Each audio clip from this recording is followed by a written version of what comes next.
खुदावंद यीशु के नाम में आप सभी का स्वागत है। प्रभु आशीष दे आपको। और अब तक हम सीख रहे थे कि प्रभु का हाथ हम पे बना हुआ है, लेकिन आज जो मैं आपको बताने जा रहा हूं ये ऐसी चीज है जो आज कलीसियाओं के लिए, एक एक विश्वासी के लिए बहुत जरूरी है।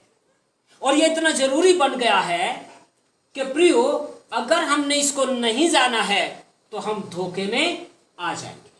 मेरे साथ आप निकाल लें पहला तीमुथियुस उसका 4था अध्याय और उसके पहले पद को।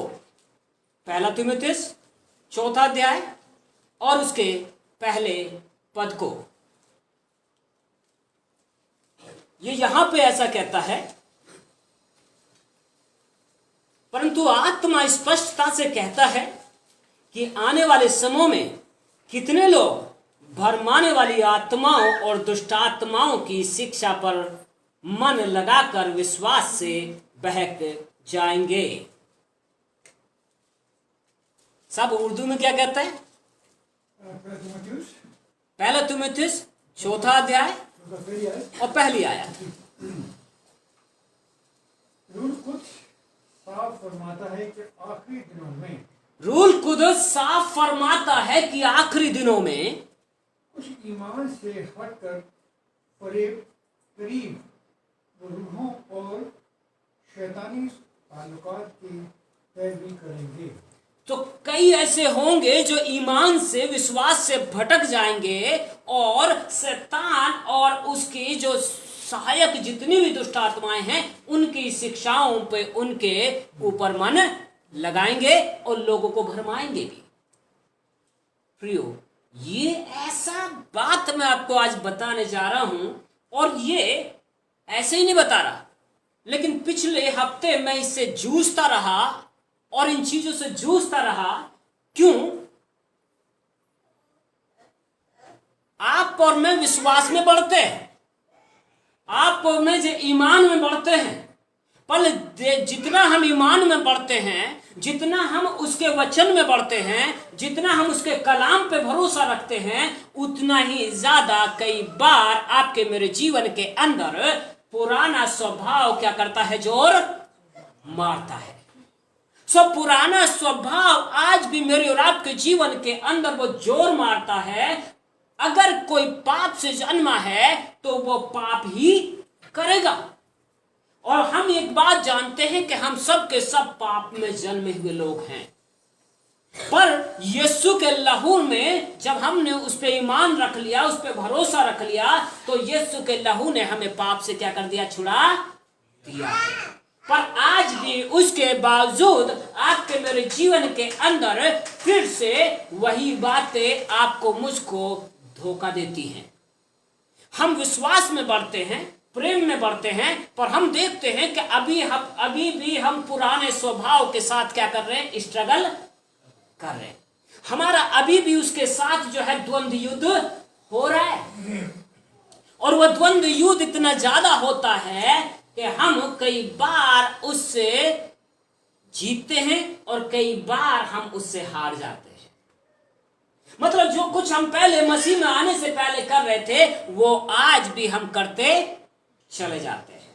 हम बचना तो चाहते हैं, ऐसा कोई नहीं है कि जो बचना नहीं चाहता, पर वो देखता है कि ये भी तो कर रहा है, ये भी तो ऐसा कर रहा है, तो वो लोगों को देख करके क्या करने लगते हैं? खुद भी वैसा ही करना शुरू करते हैं।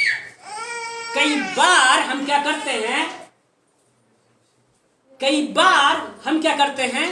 हम ईमान में बहुत अच्छे हो जाते हैं, पर दूसरे ही पल हम ईमान में क्या होता है? जरा से कुछ संकट हम पे आया, हमारा ईमान धराश आया, हमारा विश्वास चरमरा जाता है, हम गिर जाते हैं। एक तरफ हम विश्वास की बात बोलते हैं, पर दूसरे ही क्षण हम जो है पता नहीं, समझ में नहीं आ रहा है क्या होगा। और जहां हमने ये शब्द निकाले, हमारा विश्वास कहीं से कहीं तक कभी नहीं रहता। प्रियो, ईमान में चलना आसान है, विश्वास में चलना आसान है, पर जो दुष्ट है वो क्या कर रहा है, वो हमारे चारों तरफ ऐसे वातावरण को क्रिएट कर रहा है, ऐसे वातावरण को पैदा करता है, या ऐसे लोगों को हमारे साथ लेके आता है जो हमारे विश्वास पे हमेशा क्या मारते हैं, चोट मारते हैं। और केवल विश्वास पे चोट नहीं मारते, लेकिन विश्वास होने पर या विश्वास की बात बोलने पर कई बार हम लड़खड़ाते हैं। क्यों? क्योंकि हमारे अंदर दृढ़ विश्वास है ही नहीं। और जब दृढ़ विश्वास नहीं है तो हमारे ईमान या हमारे विश्वास के विषय में कोई बात करना चाहे तो हम उसे जवाब नहीं दे पाते। और जब जवाब नहीं दे पाते तो हमारा मन किधर भटकेगा? फिर हम विश्वास से भटक कर किसकी ओर मन लगाते? जो दूसरे तरह की शिक्षा है। बाइबल कहती है धर्मी जन परमेश्वर ने आपको मुझको बनाया है अपने लहू के द्वारा, और धर्मी जन ही केवल नहीं बनाया, लेकिन आपके मेरे अंदर परमेश्वर ने वो सामर्थ, वो अभिषेक डाला है ताकि हम धार्मिकता में चल भी सकें। पर हम अपनी जिंदगियों को देखते हैं, हम पहले भी कर्जों में थे, आज भी कर्जों में हैं। आज तक हम क्या कर रहे हैं? मसीह में इतने साल के बाद भी हम उससे, उस कर्जे की आत्मा से जूझ रहे हैं। हम उससे आजाद ही नहीं हो पा रहे।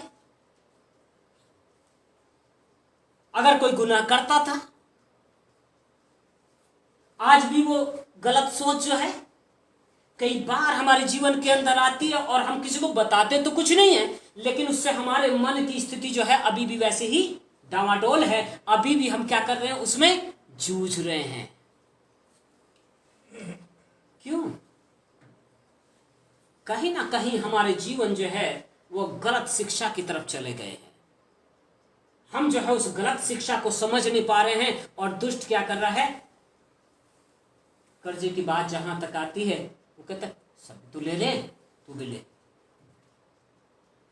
ठीक है ना, सब तो खर्च कर रहे हैं अच्छे से, तू भी कर। पर बाइबल क्या कह रही है? बाइबल कह रही है जो थोड़े में विश्वास योग्य रहे वो ज्यादा में भी विश्वास योग्य रहेगा। हम थोड़े में जीना सीखते नहीं हैं, और बहुतायत की चाह हम में इतनी ज्यादा है, और शैतान इसी चाह का फायदा उठाता है, हमसे गलत करवाता है, और गलत कराते कराते हमको कहीं और ले जाता है। केवल इसी में नहीं, हम उससे बाहर भी आ जाते हैं, लेकिन मालूम पड़ता है कुछ समय हम बहुत अच्छे चलते हैं, लेकिन धड़ाम से कभी कुछ समस्या ऐसी आती है, और जितना हम ऊपर उठे उतना ही हम नीचे चले जाते हैं। इसका मतलब ये नहीं है कि आप विश्वासी नहीं है।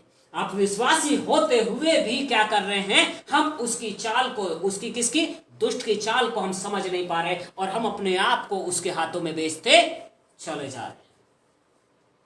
कई बार गलत वीडियोस, कई बार गलत सोच विचार, सब तो सुन रहे हैं, वो भी प्रभु के लोग हैं, वो भी सुन रहे हैं, वो भी प्रभु के लोग हैं, वो भी सुन रहे हैं। भाई कौन कह रहा है कि वो प्रभु के लोग हैं अगर वो सुन रहे हैं? पर सभी ऐसा कर रहे हैं, तो इसलिए क्या हो गया? सबके मन एक जैसे होते जा रहे हैं, और दुष्ट सबसे क्या कर रहा है? मजे ले रहा है। क्योंकि आपकी मेरी रूह को, आपकी मेरी आत्मा को वो नाश करना चाहता है। इसलिए चलिए एक और पद अपनी निकाले मेरे साथ में, इफिसियों 6 अध्याय उसका 12 पद को निकालिए। देखिए क्या लिखा हुआ है। आप सोच रहे हो कि मैं आपको ऐसे ही कह रहा हूं। अंत के दिनों में क्या हो जाएगा? लोग ईमान से भटक जाएंगे, और किसकी शिक्षा पे मन लगाएंगे? दुष्ट आत्माओं और शैतान की शिक्षा पे मन लगाएंगे। और लोग लगा रहे हैं, लोग लगा रहे हैं। इफिसियों की पत्री 6 अध्याय और उसका 12 पद को पढ़े, देखिए क्या कहता है। क्योंकि हमारा यह मलयुद्ध लहू और मांस से नहीं। हाँ, तो हमारा जो मलयुद्ध है, जो हम जिस युद्ध में हम चले हैं, मसीह में आने का मतलब ये नहीं है कि आप हर चीज से क्या हो गए? फ्री हो गए ना। मसीह में आने का मतलब है आपके ऊपर एक बड़ी जिम्मेदारी आ गई है। और अब तक तो लोगों से आप करते थे युद्ध, अब किससे युद्ध करना शुरू कर दिए? ये जो आकाश में जो है, जो दिखते नहीं है, इन दुष्टता की ताकतों से। आपके मेरे पीछे जो आत्माएं काम करती हैं, या तो परमेश्वर का आत्मा काम करेगा या दुष्ट आत्मा काम करेगा। परमेश्वर का आत्मा मुझको और आपको क्या करेगा? वो उठा के लेके चलेगा। लेकिन दुष्ट आत्मा क्या करेगा? आपको मुझको गिराएगा, आपको मुझको गिराएगा। आप याद रखें कि विश्वास में होने के बाद में भी कई कई साल तक हम, और अगर मैं रात में अपने परिवार के साथ बैठ के बात कर रहा था और हम देख रहे थे किसके अंदर कौन कौन सी समस्याएं आज भी काम कर रही हैं, इसका मतलब क्या है कि इससे हमें पार पाना है। हमें नीचे गिरने के लिए नहीं बुलाया परमेश्वर ने, हमें इससे आजाद होना है और हमें किसमें चलना है? ये सुने, यूहन्ना 8:32 कहता है, तुम सत्य को जानोगे और सत्य तुम्हें आजाद कर देगा, तुम्हें स्वतंत्र कर देगा। पर क्या हम हर क्षेत्र में आजाद हो गए? हम अभी भी आजाद नहीं हैं। और यही है प्रियो कि हमें वास्तव में परमेश्वर के वचन में से जो है, जिन जिन क्षेत्रों में हम जो है अभी भी बंधे हुए हैं, उन क्षेत्रों में हमें आजादी को लेना है। आमीन, हमें लेना है आजादी को। पर गलत शिक्षाओं के साथ हम आगे बढ़ेंगे तो हम आजादी को ले नहीं सकते। हमें याद रखना पड़ेगा कि हमारा मल युद्ध लोगों के साथ नहीं है, मांस लहू के साथ नहीं है। हमारा मल युद्ध किसके साथ है? अब 6 का 12 को जरा पढ़ो, उसको इफिसियों को। क्योंकि हमारा यह है मल युद्ध लहू और मांस से नहीं, हाँ, प्रधानों से, परंतु प्रधानों से, हाँ, और अधिकारियों से, और इस संसार के अंधकार के हाकिमों से, इस संसार के अंधकार के हाकिमों से है प्रियो। आपका मेरा जो है जितना भी लड़ाई है वो लोगों से नहीं है। आपकी मेरी लड़ाई है उस दुष्टता की ताकतों से जो लोगों के माइंड को कैप्चर करके उनके द्वारा काम करती है। लोगों के विचार ऐसे ही नहीं आते, लेकिन दुष्टता की ताकतें क्या करती हैं? उनके दिमाग में विचारों को डालती हैं और वो विचार आपके खिलाफ या आपके विरुद्ध में खड़े करते हैं। और बाइबल कहती है सारा संसार उसके वश में है। सारा संसार क्या है? उस बैरी के वश में है। पर शुक्र मनाओ कि परमेश्वर ने क्या किया? अपनी दया आप पे मुझ पे प्रकट करी और आपको मुझको अपने नजदीकी में ले आया है। जब आपको मुझको नजदीकी में लेके आया है, ताकि, और काहे के लिए लेके आया? ताकि हम बढ़ें, हम उन्नति करें। पर अभी भी हम अपने जिंदगियों को देखें तो अभी भी हम चीजों से क्या कर रहे हैं? जूझ रहे हैं। हम गंदगियों से आजाद हो गए, लेकिन अभी भी कई बार हमारे दिमाग में क्या आती है? वो गंदगियां आती हैं। हम कर्जों से, परमेश्वर ने हमें छुड़ाया था, लेकिन फिर से क्या हो रहे हैं? फिर भी हम जैसे जैसे बढ़ रहे हैं वैसे वैसे हम इनमें फिर से फंसते जा रहे हैं। हम जो है जब बिल्कुल बढ़िया होता है, अचानक से कोई बीमारी आके घेर लेती है। जब ये बदन खुदा का मंदिर है, ये उसका घर है, उसी को रहना है, लेकिन हमारी सोच विचार हमें क्या कर रही है? इस बात को पूरे तरीके से ग्रहण करने नहीं दे रही है। और हमारी सोच विचार हमें गलत शिक्षाओं की ओर लेके जा रही है। और उसमें ये होता है, वो भी ले रहे हैं, वो भी कर रहे हैं। भाई ऐसा तो हो, थोड़ा बहुत तो करना पड़ता है, थोड़ा बहुत झूठ तो बोलना पड़ता है। तो हम इसको क्या कर ले रहे?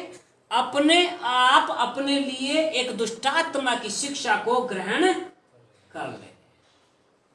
मसीह की शिक्षा क्या है? मसीह की शिक्षा में लिखा हुआ है हम बढ़ें। आप अब्राहम को देखें, आप मूसा को देखो, आप जितने भी ईमान रखने वाले नबी हुए हैं, जितने भी ईमान रखने वाले भविष्यवक्ता हुए हैं, उन सबको देखो और हर एक के विषय में लिखा हुआ है कि इसहाक, अब्राहम, सब के सब क्या थे?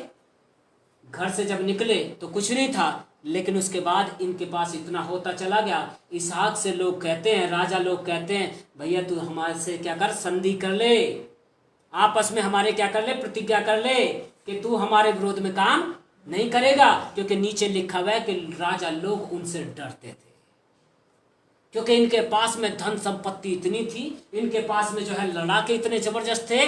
अब्राहम अपने भतीजे लूत को छुड़ा के ले आया था 300 लोग लेकर के, और राजा की पूरी सेना को हरा के चला आया। और लिखा हुआ है कि उसके पास में बहुतायत की धन संपत्ति थी। आगे आ जाओ।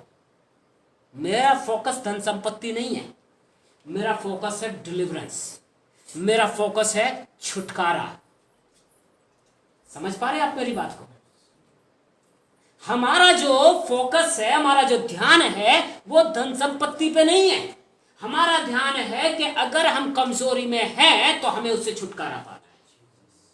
हम ये नहीं कह रहे कि हमारे पास में बहुत है, तो हम ये कह रहे हैं कि जो है हम उसमें आनंद मनाएं, ना हमें किसी को लेना देना पड़े, ना हमें किसी से लेना पड़े। यही तो कहता है वचन में तो। और हमारे पास इतना हो, अगर हमें किसी को देना हो तो हम दिल से दे सके। इस सोच को लेके आना है और गरीबी से बाहर आना है। पर ये गरीब की आत्मा ये क्या कर रही है, बार बार जोर मार रही है। एक समस्या से निकलो, दूसरी समस्या सामने आ जाती है। अब आप सोच रहे होगे कि क्यों मैं ऐसा बोल रहा हूं। एक बहन थी, नैन्सी उसका नाम था, और एक परमेश्वर का जन एंडरसन करके जो है वो प्रचार कर रहे थे। और प्रचार करते करते वो देख रहे थे कि एक लेडी जो है, एक लड़की बहुत ही जोर जोर से रोए जा रही है और चुप होना नहीं चाहती है। लोग उसके पास जा रहे हैं पर वो किसी को अपने पास आने नहीं दे रही है। अब आप कहोगे कि जो दुष्टात्मा होगी, लेकिन ये विश्वासी थी। आप समझ लीजिए। और जो पौलुस तीमुथियुस को लिखता है वो भी विश्वासियों की बात कर रहा है कि विश्वासी लोग क्या करेंगे, अंत के समय में क्या कर देंगे, वो गलत शिक्षाओं पर मन लगाएंगे, विश्वास से भटक जाएंगे। सो ये विश्वासियों के लिए चेतावनी है। बाहर वाले तो हैं ही उसके बस में, पर ये तो जो खुदा पे ईमान रखते हैं, जो उस पर भरोसा रखते हैं, ये उनके लिए कहता है। वो लोग भटक जाएंगे, वो लोग गलत जगह पे जाएंगे, वो लोग गलत ईमान पे लेके आएंगे। और ये नैन्सी जो है, जब किसी को पास आने देना नहीं चाह रही है, तो किसी ने कहा कि जो प्रचारक है वो आकर के उसको संभाले। लेकिन वो प्रचारक को भी पास आने नहीं देना मांग रही है। प्रचारक ने फिर भी उसके लिए प्रार्थना किया, और फिर जब प्रार्थना हुआ तो वो थोड़ा सा शांत हुई। और शांत होने के बाद में जब उससे अगले हफ्ते उससे बैठ करके बात करने के लिए टाइम फिक्स किया गया कि अगले हफ्ते हम लोग बैठेंगे और इससे हम पर्सनल बातचीत करेंगे। और ये अभी जवान है, अधेड़ उम्र लगभग हो गई है, क्योंकि विश्वास में भी काफी समय से 10वीं में थी, तब से विश्वास में आ गई, लेकिन अभी तक भी क्या कर रही है, आजाद नहीं हुई है। मेरे प्रियो, आज भी विश्वासियों के जीवन में ऐसी ही बहुत सारी क्षेत्रों में हम आजाद नहीं हुए। हमें आजाद होने की जरूरत है। और ये स्त्री से जब ये एक हफ्ते बाद मिलते हैं तो वो देखता है कि उसके चेहरे पे पूरे पे घाव ही घाव हैं, और उससे बातचीत जब वो करते हैं तो मालूम पड़ता है कि ये एक विश्वासी परिवार में पैदा हुई। पर इसके क्या हुआ कि इसकी जो दादी थी वो तंत्र विद्या करने वाली लेडी थी। और जब वो 3 साल की थी तभी इसके साथ में जो है, जिसको हम कहते हैं ना गार्जियन,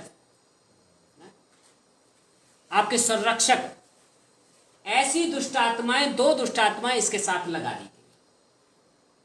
अब वो दुष्टात्माएं उसको बताती थी क्या तुझे बोलना है, क्या नहीं करना है, कैसे चलना है, कैसे नहीं चलना है।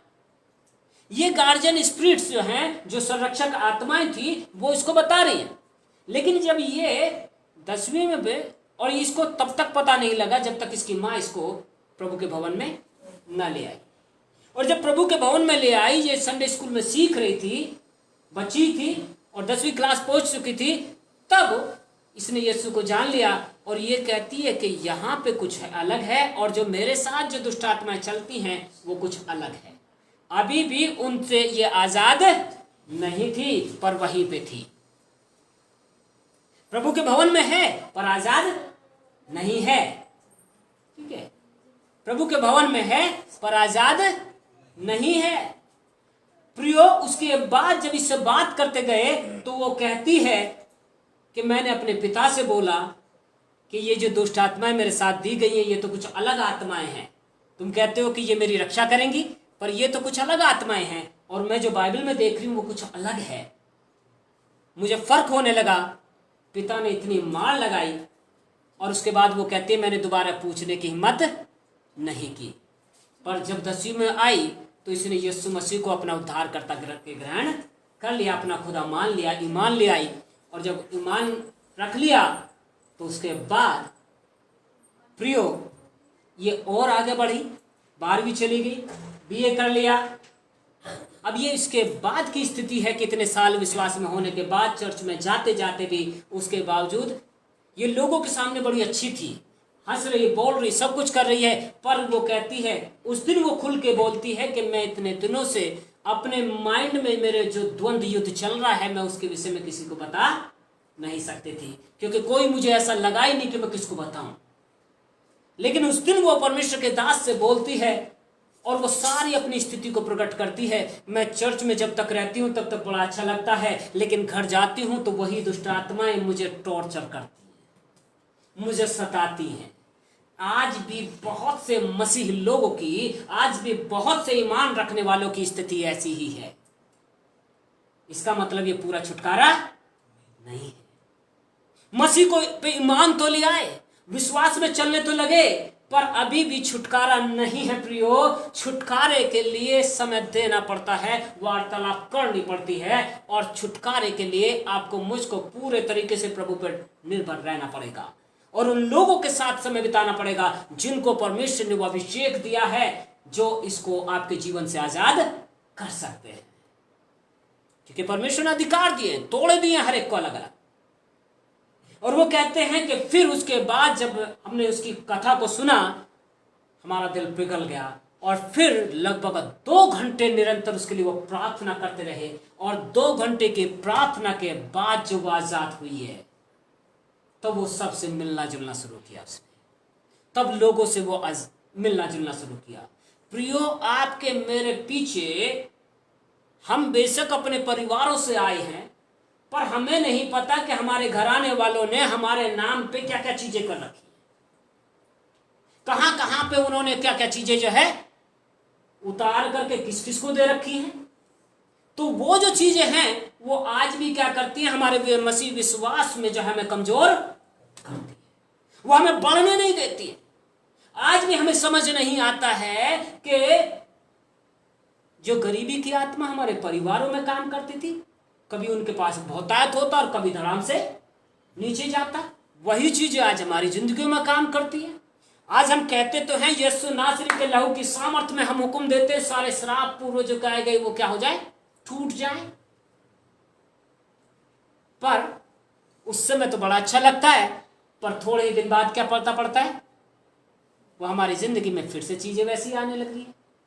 हम जितना आत्मिकता में बढ़ने की कोशिश करते हैं और खूब देखते हैं कि परमेश्वर की उपस्थिति है, जबरदस्त चंगाई, जबरदस्त सब कुछ काम हो रहा है, लेकिन उसके बाद जब हम एकांत में होते हैं फिर धीरे से वही चीजें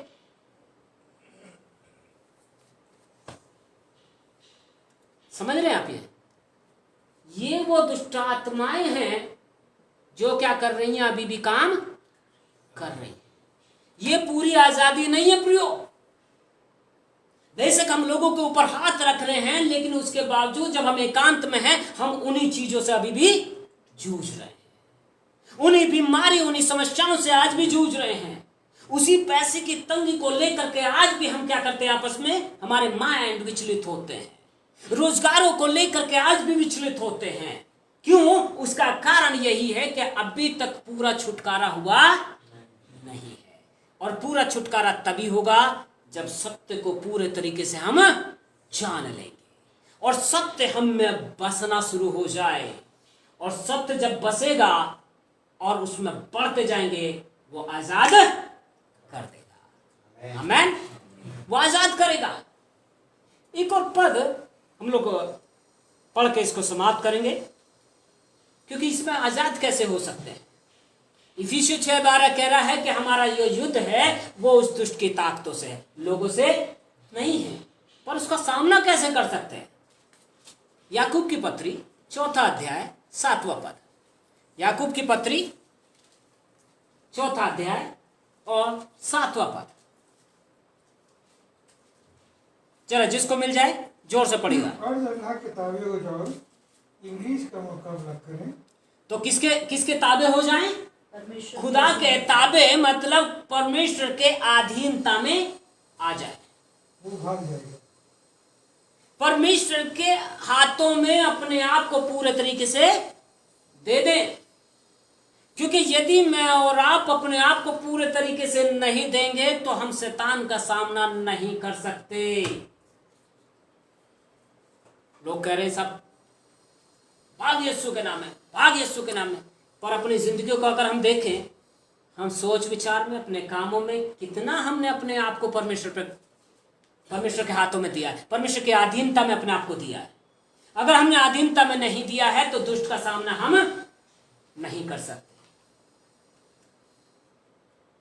और परमेश्वर का वचन इस बात को आपको मुझको कह रहा है, यदि हम कर देंगे, पूरे तरीके से सौंप देंगे, तो शैतान की हिम्मत नहीं है कि वो खड़ा रह सके। आप और मैं देखें इस चीज को, तो मतलब कहां पे आके डिपेंड हो गया ये सारी चीजें। क्या परमेश्वर को कुछ करना है? हाँ जी, आपके मेरे जीवन में क्या परमेश्वर को कुछ करना है या आपको मुझको कुछ करना है? आपको मुझको कुछ करना पड़ेगा। जहां पे हम खुदा को उसके हाथों में पूरे तरीके से समर्पण कर दें, उसकी अधीनता में अपने आप को दे दें। और जब मैं और आप पूरे तरीके से उसकी अधीनता में आ जाएंगे, तब दुष्ट भागेगा, तब वो इब्लीस भागेगा, तब बीमारी भागेगी, तब कर्जे की आत्मा भागेगी, तब श्राप पूरे तरीके से टूटेंगे। लेकिन पूरे तरीके से देना पड़ेगा। अगर पूरे तरीके से नहीं दिए, हम देखें कौन से क्षेत्र में गड़बड़ है। इस चीज की जानकारी किसी और को नहीं होगी। इस चीज की जानकारी मुझे आपको खुद को देखनी पड़ेगी। अपने जीवन को स्वयं जांचना पड़ेगा और देखना पड़ेगा कि मैं और आप कहां पे गलती कर रहे हैं, कहां पे हमने अपने आप को जो है कमजोर छोड़ दिया है, कहां पे हमारी लालसाएं गलत चीजों के लिए जा रही हैं, कहां पे हमारी आंखें जो है गलत आकर्षण की तरफ भाग रही हैं, कहां पे हम जो है हमारी अभिलाषा जो है वो इतनी बढ़ती जा रही है कि हम हमारे पास जो है उसमें संतुष्ट रहना नहीं सीख रहे। हमारी जो भूख प्यास है वो लोगों को चकाचौंध की तरफ बढ़ती जा रही है, और इसलिए हम क्या कर रहे हैं, हम अनुशासित नहीं है। अभी कई हफ्ते पहले भी मैं बोल रहा था, हम अनुशासित नहीं है इसलिए प्रॉब्लम में। हम एक पल में प्रार्थनाएं करते हैं, पर दूसरे समय में हमारी प्रार्थनाएं भी नहीं होती। जितना समय हमें खुदा को देना चाहिए उतना खुदा के साथ हम समय भी, बाप के साथ समय नहीं बिताएंगे तो किसके साथ समय बिताएंगे भाई? हम अपने बाप के, अपने पिता के साथ समय नहीं बिताते तो उससे सीखेंगे कैसे? यीशु ने तो यही कहा था 5:19 में, यूहन्ना में, कहता जो कुछ मैं पिता को करते देखता हूं वो वही मैं करता हूं। मैं अपने आप से कुछ नहीं करता, पर हम क्या करते हैं, हम उसको देखने के बजाय हम लोगों को देखते हैं, लोगों के व्यवहार कैसे हैं, लोग किस तरीके से कर रहे हैं, लोगों के पास समस्याएं आती हैं तो वो किस तरीके से अपनी समस्याओं से आजाद होते हैं। हम वही तौर तरीके सीख रहे हैं, लेकिन मसीही ईमान की शिक्षा ये नहीं है। मसीही ईमान की शिक्षा ये है कि उस खुदा की तरफ ही ताकना पड़ेगा, उसी की अधीनता में रहना पड़ेगा, तभी हम आजाद हो सकते हैं, हर बंधन से आजाद हो सकते हैं। क्योंकि कोई ऐसा बंधन नहीं है जिसको खुदा तोड़ ना सके, जिसको वो जो है हमारी जिंदगी से हटा ना सके।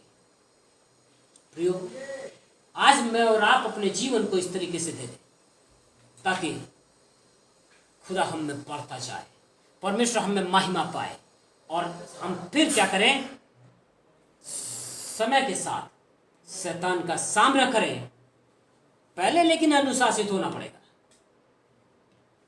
बिना अनुशासित हुए हम सीधे उसको डांट के भगाने लगे, उससे कुछ होने वाला नहीं।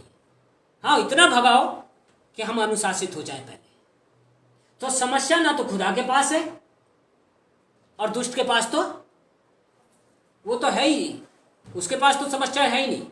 उसके पास तो समस्या इतनी है कि उसे विश्वासियों को नीचे गिराना है, उसका काम ही वो है सिर्फ। उसको तो रखा ही इसी काम के लिए गया है ताकि आपके विश्वास पे वो चोट मार सके। यीशु मसीह की जब परीक्षा हुई तो उस पे भी जो है ना उसी के ईमान पे चोट मारता रहा। आपके मेरे ईमान पे चोट मारेगा, हर बार कहेगा क्या तू वास्तव में परमेश्वर का पुत्र है, क्या तू परमेश्वर की संतान है। तो प्रियो, मुझे और आपको अपने जीवन को जो है ना पूरे तरीके से देना पड़ेगा। आइए अपनी आंखों को बंद करें और आज खुदा से कहें कि मैं अपने आप को तुझे पूरे तरीके से सौंप देता और तू मेरे जीवन पे कब्जा कर। Thank you Lord, thank you Jesus. से देखा माशी हमारा खोरा लगा यीशुआ पूरा कब्जा करे पिता।